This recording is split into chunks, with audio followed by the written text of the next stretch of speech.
In recent years, the world has seen the rise of new forms of doing and getting work, with the emergence of digital labor platforms where service transactions are facilitated via platforms or apps. However, numerous studies have documented that platform workers are at risk because of a lack of employment laws that would protect them from unfair labor practices, such as receiving basic decent work protections and benefits.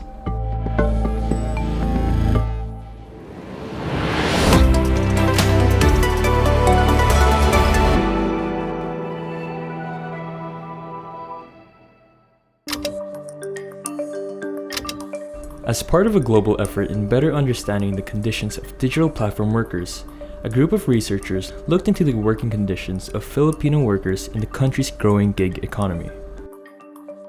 The project is funded and conducted in partnership with the Fairwork Global Network, which developed the Fairwork principles in consultation with the International Labour Organization, workers' associations, and research institutions. I am Cheryll Soriano and I'm a professor in the Department of Communication of De La Salle University in Manila. So, Fairwork is a global network of researchers and activists that seek to advance fair and decent labor conditions in the platform economy globally. The Fairwork Global Network approached us, knowing our experience in research in this field, and then invited us to participate in more systematic research to be able to understand now the experience of workers in geographically tethered platform work. By this, I mean the kind of platform labor that involves workers and customers that are co-located in the same city or location or area. This includes riders in food, courier, and service delivery. Guided by Fairwork's 5 pillars of fair work standards for the gig economy, which are fair pay, that is understanding that all workers, regardless of the nature of their employment, must deserve decent wages or earnings from their work.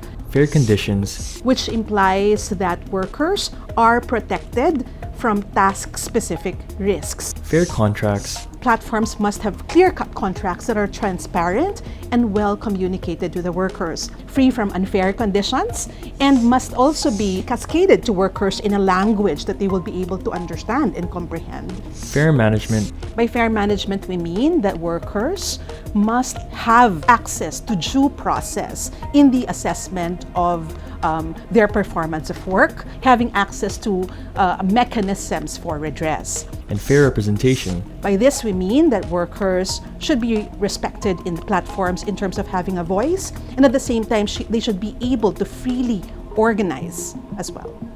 The research project examined in a comparative perspective the working conditions of 9 platforms operating in the Philippines that included ride-hailing, food and delivery, and logistics.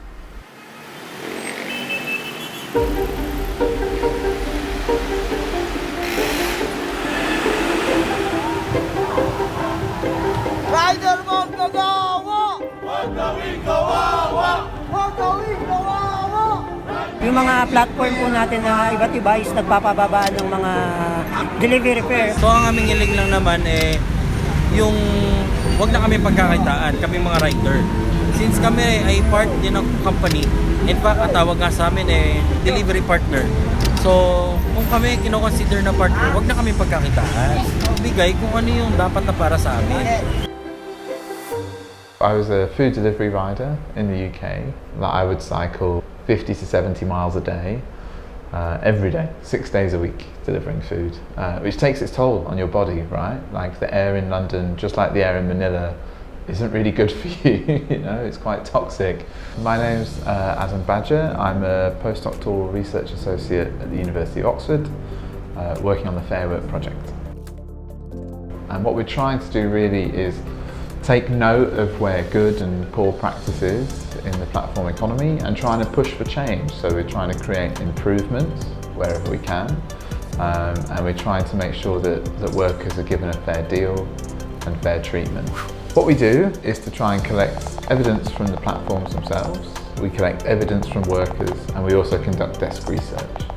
And we try and triangulate a score from all 3 of these positions. Now what that means in practice is taking a look at the policies that might exist, how they play out in the workplace, and the dialogues that we have with various stakeholders to try and really assess where the working conditions, the lived experience of the work, falls in relation to the principles themselves. It's not only about policies, and it's not only about experience, but it's about where these two things intersect. Beyond understanding the current situation, the Fairwork Philippines research also aims to exert pressure upon platforms to enact pro-worker policy changes and offers pathways for effective regulation.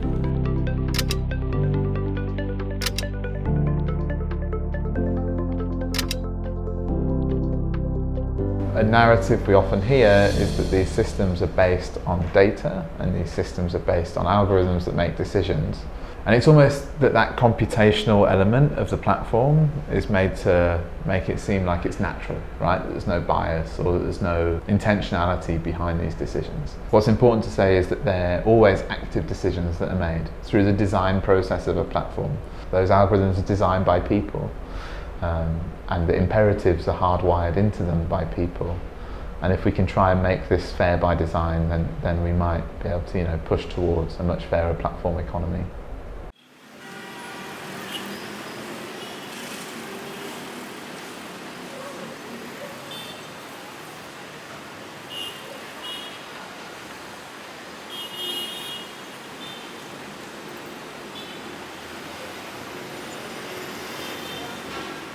We understand that platforms are businesses that aim to be able to sustain themselves. At the same time, however, we have seen examples of social enterprises that are able to be sustainable while at the same time committing to advancing decent and fair conditions for the workers that are the backbone, the very backbone of their operations. I think maintaining this balance between sustainability and at the same time protecting the condition of the workers that are at the heart of a company's operation should be our aim for sustainability of organizations in the future, more broadly.